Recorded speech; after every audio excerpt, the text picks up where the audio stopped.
orang tua masih hidup, orang tidak beli kasih dia jas. Di kampung sana dia jalan pakai yuken. Pas mati dong kasih pakai jas. Masih hidup itu beli memang sepatu. Kasih pakai bapak tua sepatu. Dia tidak pakai sepatu, dia pergi laut pasir dong masuk ikut dia pujari dong gak buka begini. Pas mati dong beli sepatu. Mau masuk sepatu mana ya masuk. Akhirnya itu sepatu tidak bisa dong kasih pakai, dong kasih duduk, kasih berdiri. Dulu sepatu masih begini, dong tidak beli. Sekarang sepatu begini, dong beli. Mau naik di surga di jalan begini. Kadang-kadang pasang begini karena ada harga di sini lagi. Kita pun hidup ini kadang-kadang tidak jelas. Dia bawa untuk sesuatu yang terbaik. Karena dia tahu betul, penuh keyakinan siapa Kristus.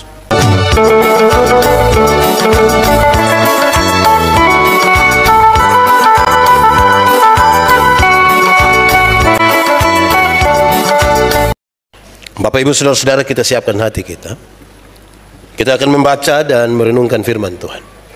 Karena itu saja kita berteduh diri, kita berdoa untuk membaca dan merenungkan firman Tuhan. Mari kita berdoa. Ya Tuhan Allah, kami mohon kepadamu, arahkanlah seluruh hati dan pikiran kami pada pemberitaan firman saat ini. Sebab kami adalah orang-orang berdosa. Dan karena itu sungguh tidak mungkin bagi kami untuk mengerti firman-Mu, kecuali kalau Tuhan menolong kami. Oleh kuat kuasa Roh Kudus-Mu kami mohon, hari ini kami sungguh-sungguh dimampukan, bukan saja untuk mengerti firman Tuhan, tapi lebih dari itu kami dimampukan menjadi pelaku-pelaku firman-Mu. Berkati setiap hati yang sungguh disiapkan untuk pemberitaan ini. Tuhan jauhkan semua penggoda pencobaan. Biar di dalam damai-Mu kami belajar firman Tuhan. Kami rindu pada firman-Mu. Berfirmanlah bagi kami Tuhan. Di dalam nama Yesus firman yang hidup itu kami berdoa. Amin. Saudara-saudara, tema yang ditetapkan oleh Majelis Sinode di Jumat Agung hari ini temanya adalah Raja Damai yang menderita dan mati untuk umatnya. Raja Damai yang menderita dan mati untuk umatnya. Pembacaannya terambil dari Injil Matius pasal 27 ayat 32 sampai ayat yang ke-61. Injil Matius pasal 27 ayat 32 sampai ayat yang ke-61. Sejemput kita semua berdiri. Yesus disalibkan. Ketika mereka berjalan keluar kota, mereka berjumpa dengan seorang dari Kirene yang bernama Simon. Orang itu mereka paksa untuk memikul salib Yesus. Maka sampailah mereka ke suatu tempat yang bernama Golgota, artinya tempat tengkorak. Lalu mereka memberi dia minum anggur bercampur empedu. Setelah ia mengecapnya, ia tidak mau meminumnya. Sesudah menyalibkan dia, mereka membagi-bagi pakaiannya dengan membuang undi. Lalu mereka duduk di situ menjaga dia, dan di atas kepalanya terpasang tulisan yang menyebut alasan mengapa ia dihukum. Inilah Yesus, Raja orang Yahudi. Bersama-sama dengan dia disalibkan dua orang penyamun, seorang di sebelah kanan dan seorang di sebelah kirinya. Orang-orang yang lewat di sana menghujat dia dan sambil menggelengkan kepala. Mereka berkata, "Hai engkau yang mau merubuhkan bait suci dan mau membangunnya kembali dalam 3 hari, selamatkanlah dirimu. Jikalau engkau anak Allah, turunlah dari salib itu." Demikian juga imam-imam kepala bersama-sama ahli-ahli Taurat dan tua-tua mengolok-olok dia, dan mereka berkata, "Orang lain ia selamatkan, tetapi dirinya sendiri tidak dapat ia selamatkan. Ia Raja Israel. Baiklah ia turun dari salib itu, dan kami akan percaya kepadanya." Ia menaruh harapannya pada Allah. Baiklah Allah menyelamatkan dia, jikalau Allah berkenan kepadanya, karena ia telah berkata, "Aku adalah anak Allah." Bahkan penyamun-penyamun yang disalibkan bersama-sama dengan dia mencelanya demikian juga. Yesus mati. Mulai dari jam 12, kegelapan meliputi seluruh daerah itu sampai jam 3. Kira-kira jam 3 berseluruh Yesus dengan suara nyaring, Eli, Eli lama sabachthani. Artinya, Allahku, Allahku, mengapa engkau meninggalkan aku? Mendengar itu beberapa orang yang berdiri di situ berkata, ia memanggil Elia. Dan segeralah datang seorang dari mereka. Ia mengambil bunga karang, mencelupkannya ke dalam anggur asam, lalu mencucukkannya pada sebatang bulu dan memberi Yesus minum. Tetapi orang-orang lain berkata, jangan, baiklah kita lihat apakah Elia datang untuk menyelamatkan dia. Yesus berseru pula dengan suara nyaring, lalu menyerahkan nyawanya.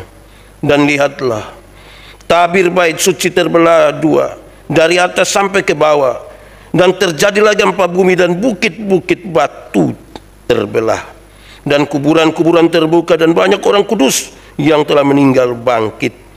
Dan sesudah kebangkitan Yesus, mereka pun keluar dari kubur, lalu masuk ke kota kudus dan menampakkan diri kepada banyak orang. Kepala pasukan dan prajurit-prajuritnya juga yang menjaga Yesus menjadi sangat takut ketika mereka melihat gempa bumi dan apa yang telah terjadi, lalu berkata, sungguh ia ini adalah anak Allah. Dan ada di situ banyak perempuan yang melihat dari jauh, yaitu perempuan-perempuan yang mengikuti Yesus dari Galilea untuk melayani dia.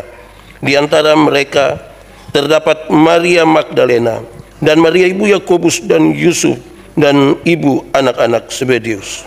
Yesus dikuburkan. Menjelang malam, datanglah seorang kaya, orang Arimatea yang bernama Yusuf, dan yang telah menjadi murid Yesus juga. Ia pergi menghadap Pilatus dan meminta mayat Yesus. Pilatus memerintahkan untuk menyerahkannya kepadanya. Dan Yusuf pun mengambil mayat itu, mengapaninya dengan kain lenan yang putih bersih, lalu membaringkannya di dalam kuburannya yang baru, yang digalinya di dalam bukit batu. Dan sesudah menggulingkan sebuah batu besar ke pintu kubur itu, pergilah ia.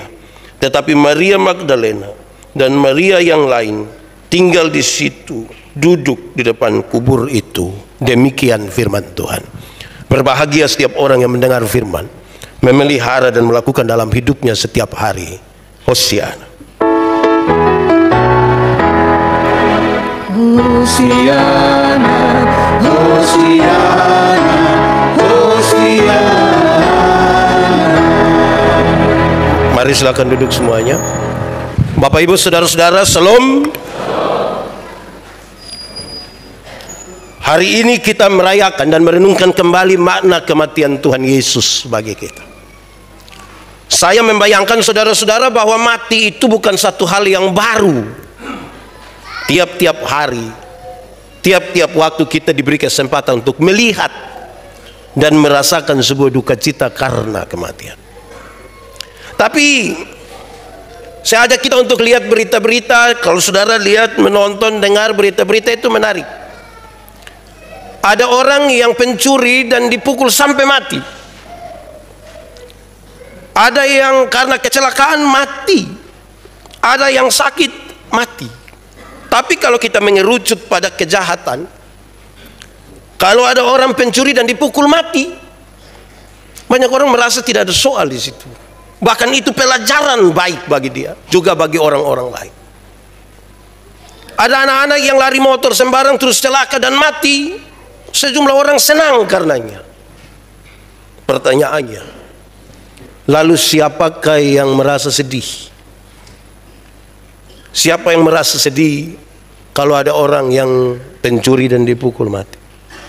Ada yang karena lari motor sembarang dan kemudian dia mati. Siapakah yang sedih? Saya kira kita sepakat kalau saya mengatakan yang sedih adalah orang-orang yang dekat dengan dia. Yang sedih adalah orang-orang yang punya relasi dengan dia. Yang sedih itu mungkin adalah orang tuanya, saudara-saudaranya, orang-orang yang betul-betul merasakan kebersamaan dengan dia. Sehingga saudara-saudara, pada sekian kali ketika kita berada dalam kesempatan merenungkan kembali makna kematian Yesus, untuk merasakannya dalam-dalam, pertama kita harus pastikan bahwa kita adalah orang yang punya relasi dengan Dia, supaya kita memahami kesengsaraan ini tidak seperti orang lain yang tidak kenal Tuhan Yesus. Menyadari lebih duluan siapa kita di hadapan Tuhan Allah. Menyadari lebih duluan hubungan kita dengan Tuhan. Saudara, saya mulai khotbah ini dengan bertanya kepada kita sekalian, sebagai sebuah pertanyaan yang penting sekali untuk kita jawab. Mengapa Yesus mati? Mengapa Yesus mati? Kalau pertanyaan ini ditujukan kepada kita dan kita renungkan dengan baik, kita temukan bahwa Tuhan mengizinkan kehadiran dirinya di dalam Yesus Kristus mati karena Dia ingin menunjukkan kasih-Nya kepada saya dan kepada saudara. Kasih bukan kata-kata. Betul-betul ketika Dia bilang karena begitu besar kasih Allah akan dunia ini, Dia mengaruniakan anaknya yang tunggal. Kata-kata itu dinyatakan dalam tindakan, bahkan Dia taat, bahkan taat sampai mati. Jadi kalau pertanyaannya mengapa Yesus mati? Pertama, karena Dia mengasihi kita. Kedua, karena Tuhan Yesus menggenapi tuntutan hukum Taurat. Siapa yang kasih keluar itu hukum Taurat? Tuhan yang kasih keluar. Sampai sejauh mana ketaatan itu dinyatakan kepada Yesus, di dalam Yesus. Kenapa? Tidak bisa diabaikan hukum Taurat begitu saja. Yang berdosa, yang salah harus dihukum, harus. Dan ini sebuah bentuk, sebuah pernyataan, kenyataan bahwa Allah itu konsisten dengan apa yang Dia sampaikan. Yang salah harus dihukum, bahkan dihukum mati. Bersyukur karena kita yang bersalah ditanggungkan dan ditimpakan kepada Yesus. Ketiga, saudara-saudara, kematian Tuhan Yesus sekaligus menghancurkan pekerjaan iblis. Iblis mau supaya manusia ini berdosa. Iblis mau supaya manusia meninggalkan Tuhan Allah. Tetapi kematiannya ini menghancurkan apa yang menjadi kehendak iblis. Saudara-saudara, dengan demikian, maka saya kira yang paling penting untuk kita ambil kesimpulan sementara di sini adalah karena kasih dan konsistensi Allah, Dia mati bagi saya dan saudara. Kebencian menjadi ditekan dan diredam karena kasih.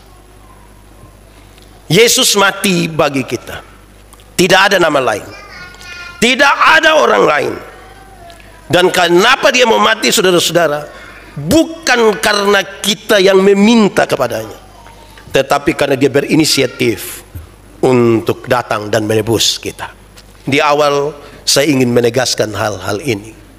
Saudara-saudara, mari kita lihat, ini kan kronologi lama yang disampaikan sebenarnya, kisah tentang kesengsaraan sampai kematian Tuhan Yesus. Ketika mendapatkan vonis hukuman mati, jalan sengsara via dolorosa, sampai pada Tuhan Yesus disalibkan, mati, dan dikuburkan. Saudara-saudara, ketika seorang terpidana diputuskan untuk dihukum salib, maka ia akan diambil dari ruang pengadilan dan ditempatkan di tengah-tengah halaman kosong dengan 4 tentara Romawi. Itu berarti ada halaman, ada 4 orang tentara, dan dia ditaruh di tengah-tengah mereka.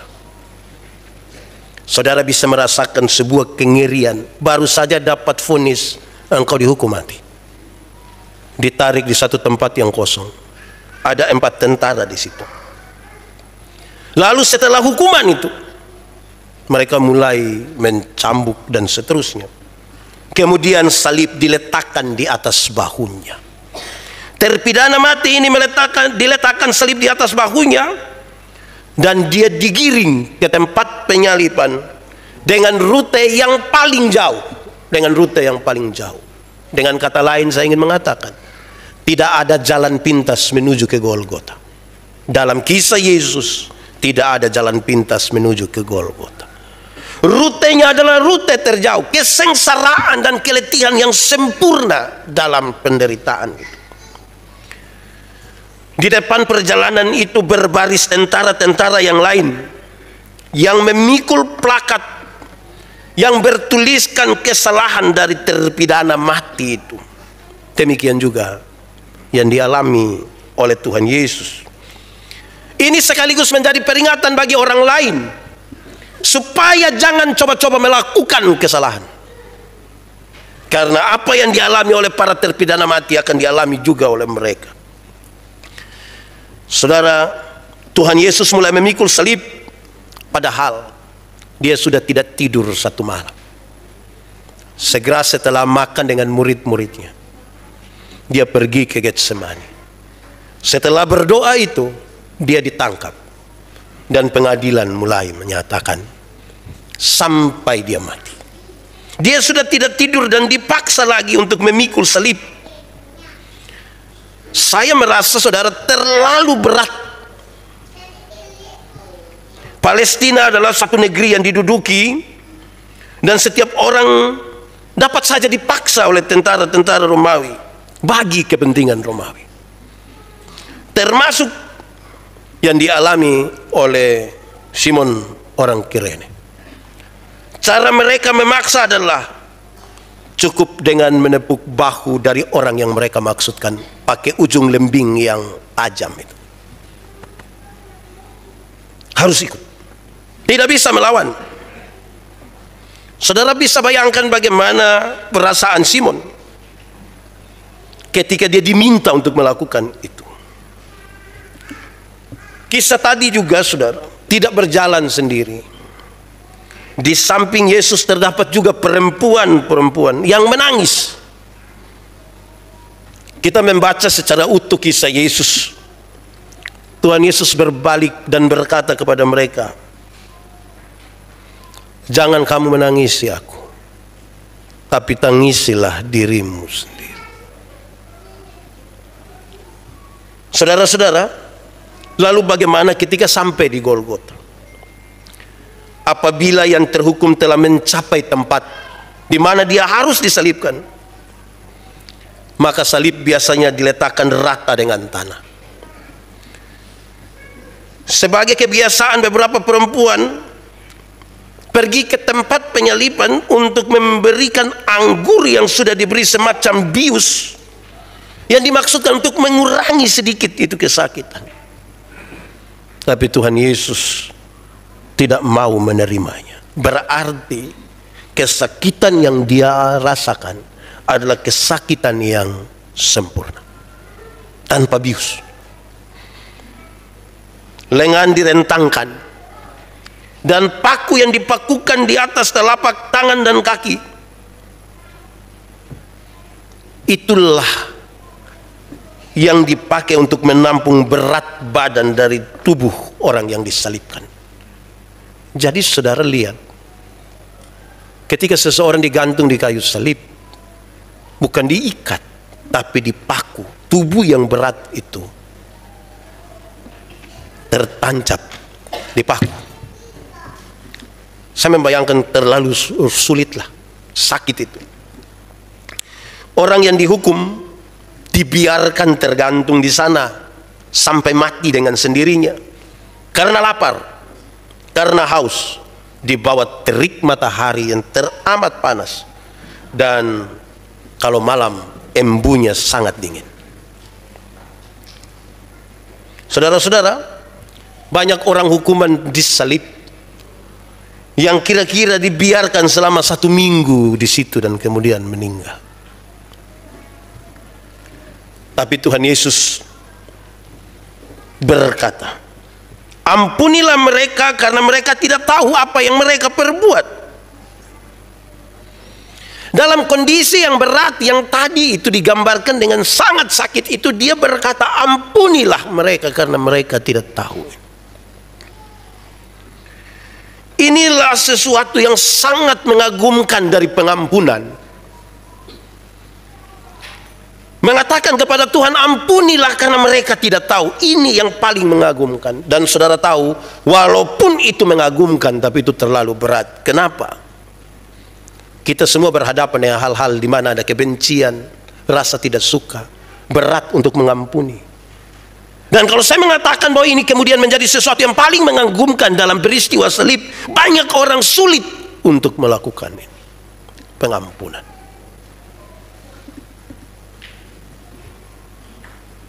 Tapi Yesus juga berkata, hari ini aku bersama-sama dengan kamu di dalam Firdaus. Perlahan-lahan semua orang dibawa, bahwa cerita tentang kematian Yesus harus membawa orang sampai pada pertobatan. Ada hal di mana mungkin kita tidak tahu bahwa kita jatuh di dalam dosa, tapi selanjutnya di salib itu ditegaskan, hari ini juga aku bersama-sama dengan kamu di Firdaus. Kisah tentang kematian Kristus harus membawa seseorang sampai kepada pertobatan. Jadi kalau hari ini saya dan saudara-saudara mengulang kembali kisah kematian itu, bertanya berulang-ulang, saya bertobat hari ini atau tidak? Harus bertanya kembali. Kalau tidak, ini sebuah kisah yang biasa saja. Pertobatan di dalam Alkitab itu, saudara-saudara, adalah sesuatu yang dimulai dari pertobatan cara berpikir tentang apapun yang salah. Pertobatan selalu dimulai dari pertobatan cara berpikir. Banyak orang mulai dengan berusaha mengekang diri, bukan merubah cara berpikir. Saudara bayangkan, saudara-saudara, kadang-kadang kita rencana, saya mau berhenti merokok. Terus ini hari dia diam. Orang tanya, so tidak rokok? Tidak. Berapa hari? 7 hari. Mantap hari berikut, hari ke-8 dia ulang lagi. Karena yang dia lakukan itu adalah upaya tahan diri, bukan rubah duluan di sini. Saudara, kalau kita bukannya rubah duluan di sini, di mana Kristus masuk dan membentuk yang dia mau bagi kita, kita nanti kelihatan di luar baik, kelihatan tidak marah, kelihatan, tapi ternyata di dalam tidak seperti itu. Karena itu dia harus mulai dari sini. Tuhan Yesus menyerahkan nyawanya. Tuhan Yesus menyerahkan nyawanya kepada Allah Bapa. Jelas kematiannya bukan sebuah kematian yang sia-sia. Dia tahu kepada siapa nyawanya diserahkan. Bukan sesuatu yang sia-sia. Ada orang mati sia-sia, saudara. Tidak mempersiapkan kematiannya. Hidup dipersiapkan, mati tidak dipersiapkan. Bahkan mati dalam kesia-siaan. Saudara bayangkan ketika kita pun anak mau lahir, PUSG, kalau dia laki-laki dong siap yang biru, lahir perempuan. Yang perempuan dong siap yang pink, dong siap betul-betul ini dia pun kelahiran. Tapi sayang, tidak disiapkan pada perjalanan menuju kematian. Ada orang yang mati dalam kesia-siaan. Mabuk sampai mati. Separuh bukan mabuk sopi, mabuk foto. Sampai mati. Untuk apa? Geser begini, jatuh turun. Jadi saudara-saudara, banyak orang tidak seperti itu. Lalu bagaimana dengan kita? Saudara, karena itu hidup dan mati memang harus diserahkan kepada Tuhan. Hidup dan mati harus diserahkan kepada Tuhan. Mati itu harus mati dalam kepastian. Ini menjadi serius sekali. Saudara-saudara, di tengah penderitaan Yesus, dia berseru, Eli Eli lama sabaktani, ya Allahku, mengapa engkau meninggalkan aku? Yang menarik saudara-saudara adalah beberapa orang bilang begini, coba nanti kita lihat apakah Elia nanti datang menolong dia.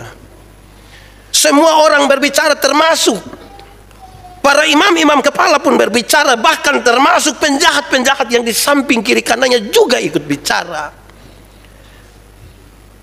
Hanya sedikit yang berbicara baik, atau mungkin hanya satu yang bilang, ingatlah aku kalau engkau datang sebagai raja. Yang lain bicara tidak baik. Apa yang ingin saya sampaikan di sini? Banyak orang bersenang-senang di atas penderitaan orang lain. Di kondisi yang sangat rumit itu Tuhan Yesus masih dibuli lagi. Dalam kondisi yang sangat mengenaskan, dia masih dibuli. Bukankah ini sebuah kejahatan kemanusiaan yang serius sekali? Di tengah-tengah melihat ini kematian di depan mata, orang masih membuli dia. Bayangkan perasaan kita macam apa. Kita akan kembali ke tengah-tengah kehidupan bermasyarakat, dan kita akan berjumpa dengan orang-orang yang akan mati dengan tadi. Ada yang mati karena pencuri, baru kena pukul mati, ada yang celaka mati, dan banyak orang masih ingin mengatakan. Saudara tahu ada sejumlah kematian yang kemudian menjadi bahan olok-olokan, berhadapan dengan kematian. Padahal pada saat yang sama kita ini tidak tahu nanti kita mati seperti apa. Sekarang saudara-saudara, ketika Yesus mati, saya ingin fokus di sini. Tabir bait suci terbelah menjadi dua. Suatu tanda bahwa kematian telah membuka jalan kepada kita semua untuk datang kepada Tuhan Allah. Tabir bait suci terbelah.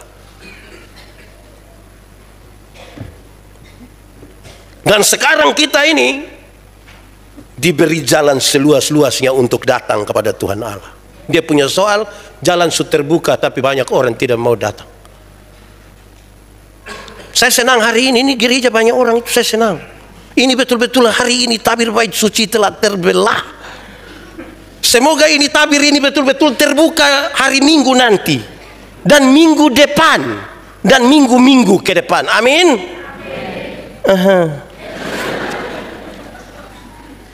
Saudara, hak kesulungan itu mengandung beberapa makna di dalamnya. Satu yang paling berkaitan dengan ini. Hak kesulungan itu berkaitan dengan hak untuk beribadah kepada Tuhan Allah. Hak untuk apa? Beribadah kepada Tuhan Allah. Ibadah itu hak, bukan kewajiban. Tapi masih banyak orang beribadah karena kewajiban, bukan hak.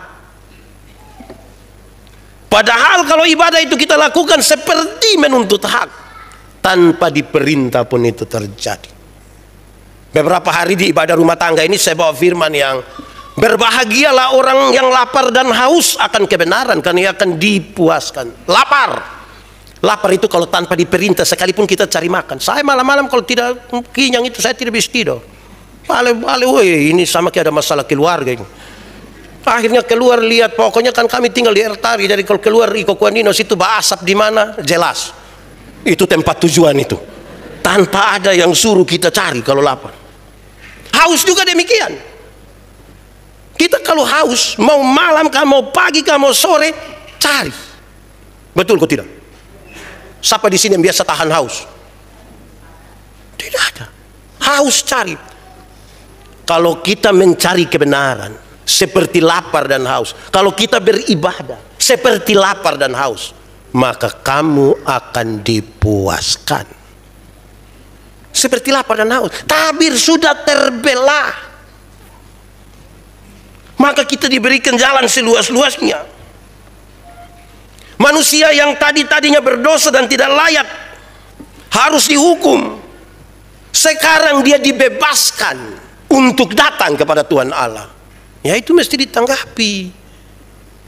Kan kita lagi merayakannya hari ini, supaya ini perayaan jangan menjadi sebuah perayaan yang sia-sia. Darah Yesus telah tercurah sebagai korban untuk menyelamatkan manusia. Sebentar sore kan ada perjamuan kudus. Untuk apa? Merenungkan kembali pengorbanan di mana tubuhnya dipecahkan dan darahnya dicurahkan untuk menyelamatkan manusia. Darah yang tercurah darah Tuhan supaya kita diselamatkan. Saya lihat kalau orang-orang datang terima ini, anggurinkan dilihat Bapak dia berdoa. Ya kita juga tidak tahu dia doa apa, tapi baik itu toh doa. Subah itu. Tapi jangan hanya itu sepotong itu, dia mesti terus. Karena itu begitu penting Yesus berkorban bagi kita. Saudara-saudara, banyak orang yang anggap remeh ini darah Tuhan Yesus ini. Saya paling jengkel orang yang tidak pergi gereja lagi, tidak ikut perjamuan lagi, duduk minum minuman keras di situ. Pendeta bilang, "Oi, buat apa itu?" "Perjamuan Bapak." kira ini kata perjamuan ini sama kayak kita duduk kau makan puji, kau main-main begitu. Nah, ini sebuah refleksi betul yang paling dalam dari pengorbanan Tuhan Yesus bagi saya dan saudara. Itu bukan barang main-main. Jadi bikin juga, jangan bikin main-main. Jalan terbuka ke surga oleh karena darah itu. Injil keselamatan Yesus sangat jelas. Ia mati bagi kita.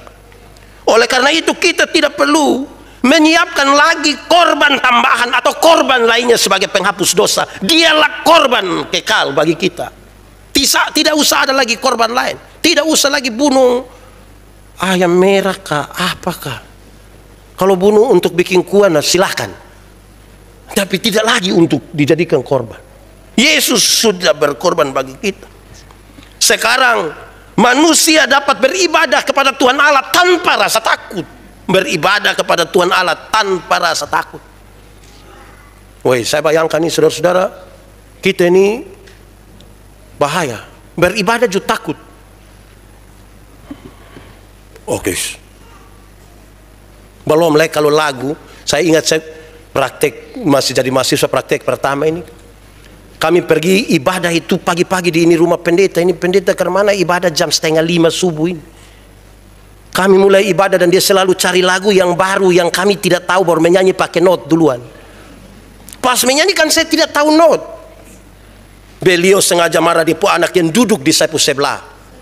Wah, menyanyi. Saya dalam hati, om, jujur saja. Kalau memang mau langsung di saya, langsung saja. Kadang-kadang kita ibadah dengan penuh ketakutan. Beberapa anak muda, ada orang bilang, Pak, kita ikut ibadah, tapi sampai sana jangan suruh saya buat apa. Berat. Jangankan ibadah itu rangkaian dari liturgis. Tapi hanya berdoa, sebanyak orang penuh ketakutan untuk berdoa ini. Karena kita berdoa dalam rasa takut. Berdoa itu harus berdoa ringan-ringan saja. Seperti saudara mau doa makan, itu kan Tuhan terima kasih untuk berkat. Saya mau makan, Tuhan berkati. Kalau bisa Tuhan pakai saya juga seluruh berkat kok. Wah, ini kita berdoa. Saya punya anak laki-laki ketika dia masih kecil, dia lihat setiap kali kami mau keluar, saya ada ibu pendeta biasa begini jalan. Hei, satu saat saya lihat dia pas kami mau keluar dia cepat-cepat begini. Saya tanya Jonathan, Jonathan buat apa tadi? Doa. Bilang apa? Tidak, hanya begini jalan. Hai, ini siapa yang ajar ini? Aduh, Bapak ini susah. Jadi bukan sekedar tutup mata ya, kita bicara lah apalah sedikit, tidak usah dengan rasa takut. Relasi tadi itu membuat kita berkata-kata toh dengan ringan, dengan indah. Saudara, kematian Yesus itu terjadi untuk seterusnya.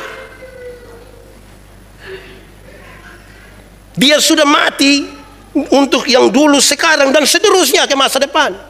Jadi kalau mau omong tentang Tuhan Yesus yang mati dan bangkit. Jangan bicara tentang istri yang mati dan bangkit. Ini istri dan jus satu. Belum mati saja dia omong tentang dia punya kebangkitan. Dia nasihat kita. Banyak istri bilang, dia pun suami bilang, Bapak, kalau beta mati, Bapak boleh kawin lagi. Tapi hati-hati kalau takut beta sampai Yesus mati masih mau bangun lagi sampai di kami pun perkawinan berikutnya supaya apa? Bicara tentang Yesus yang bangkit. Jangan istri ya, itu saya bayangkan kalau dia mati, baru dia lihat saya duduklah di pelaminan, mati saya rusak. Jadi bicara ya sudah tentang dia punya kehidupan, Tuhan Yesus kematian dan kebangkitan. Saudara, saya ingin menyampaikan lebih. Yusuf Arimatea disampaikan dalam teks tadi sebagai seorang yang kaya.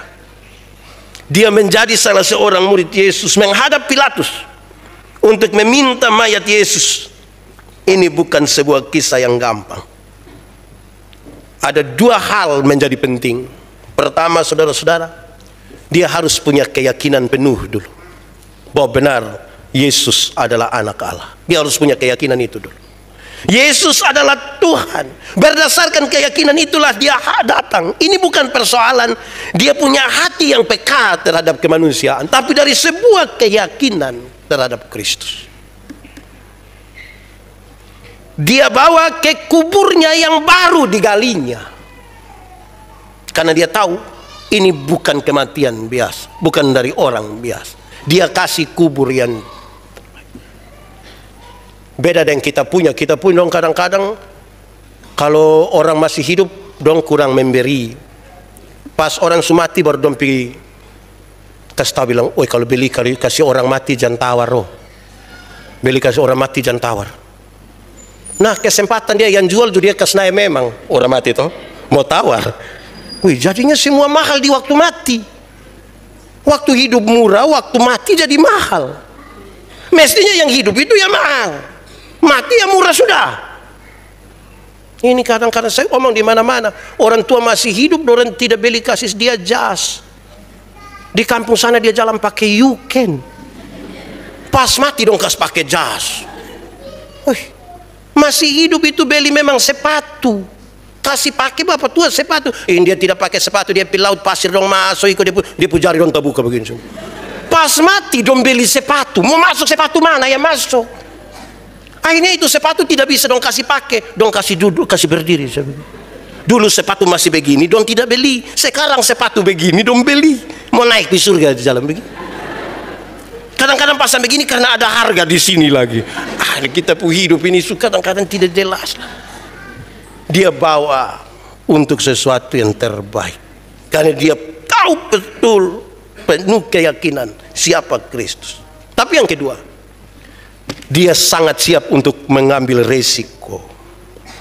Dia sangat siap mengambil resiko. Ini berhadapan dengan Pilatus, berhadapan dengan seorang yang penuh kuasa. Ada resiko besar yang ingin diambil di situ. Ketika dia mau pergi untuk mengatakan, berikanlah kepadaku mayat dari Yesus itu. Pada saat orang-orang ketakutan untuk mengaku bahwa dia itu adalah bagian dari Yesus, pada saat itu juga Yusuf ini datang dan meminta tanpa rasa takut. Tanpa rasa takut. Banyak murid-murid juga, termasuk murid-murid saja tercerai-berai. Tidak ada orang yang berani mengaku dia Tuhan. Tapi Yusuf berani datang dan meminta. Saya membayangkan kalau itu didramatisir pasti penuh interogasi, penuh pertanyaan. Kenapa datang dia siapa? Apa hubungan engkau dengan dia? Dan seterusnya. Ada risiko. Nah saudara-saudara, kalau resiko-resiko orang tidak berani ambil, kadang-kadang kita tidak tahu kita sementara berjalan di jalan yang mana. Saya tidak meminta pada saudara supaya segera ambil resiko apapun. Saya tidak. Berpikir, beriman, bertindak, dan tidak ada sebuah tindakan nyata pun tanpa resiko. Tidak ada. Semua pasti punya resiko. Saudara-saudara, saya mengakhiri khotbah ini. Saya ingin mengatakan ketika tema ini saya gumuli tentang Raja Damai yang menderita dan mati untuk umatnya. Harusnya yang kita taruh duluan dalam pikiran kita, ada satu orang yang mendamaikan, ada satu orang yang punya relasi yang baik dengan orang. Kalau tiba-tiba dia mati, apa yang saudara pikirkan? Ini orang baik, ini dia sudah mati. Apa yang saudara pikirkan? Tapi dia mati bagi siapa? Dia mati bagi umatnya. Itu umat yang hari ini merayakan dia pun kematian akan pulang dalam rumah tangga. Itu rumah tangga ada damai kok tidak? Akan masuk dalam persekutuan, persekutuan ada damai kok tidak? Saya bicara di mana-mana saudara, damai sejahtera bukan sebuah kehidupan tanpa perang, bukan. Damai sejahtera, damai kedamaian itu persoalan hati kita, yang dipenuhi dengan Roh Kudus. Saudara lihat kalau saudara dari sini bisa mau naik perahu, waktu laut bergelora begini kan saudara di atas kan, yang dia persoal bukan laut, dia persoal bukan perahu, yang dia persoalkan kita pu hati kan. Terus orang tanya, Pak Pendeta aman kok? Waktu ini perahu ada begini, terus dong tanya Pak Pendeta aman, terus Pak Pendeta bilang aman. Saudara yakin saya pemulut yang begitu bagus itu aman? Tidak. Jadi aman itu persoalan di sini, damai itu persoalan di sini. Suami istri itu kalau disebut damai bukan soal dan dua foto kau angkat jari dua. Bukan itu, hati yang penuh kedamaian. Hati yang betul, dia ingat dia pu istri, ingat dia pu suami, orang tua, ingat anak-anak, ingat orang tua. Supaya kita tidak ada kepalsuan. Karena damai itu kita kasih tahu bilang, Papa, ganti itu celana. Kok kenapa? Masa Papa pakai legging? Kita damai, kita mau kasih tahu dia supaya aman. Kita menggumuli banyak hal bersama-sama supaya tetap damai. Bukan damai itu beda dengan kompromi-kompromi ya. Sebuah sikap terhadap keadaan yang membuat kita menyatakan sesuatu supaya damai lah. Ini hati yang tidak damai itu saudara-saudara menjadi tidak beres bagi banyak hal. Saya kalau hati tidak damai makan jus susah, tidur jus susah, Semua susah habis karena soal hati. Karena itu jaga kita hati supaya penuh dengan damai. Kristus itu biar dia masuk di dalam hati kita.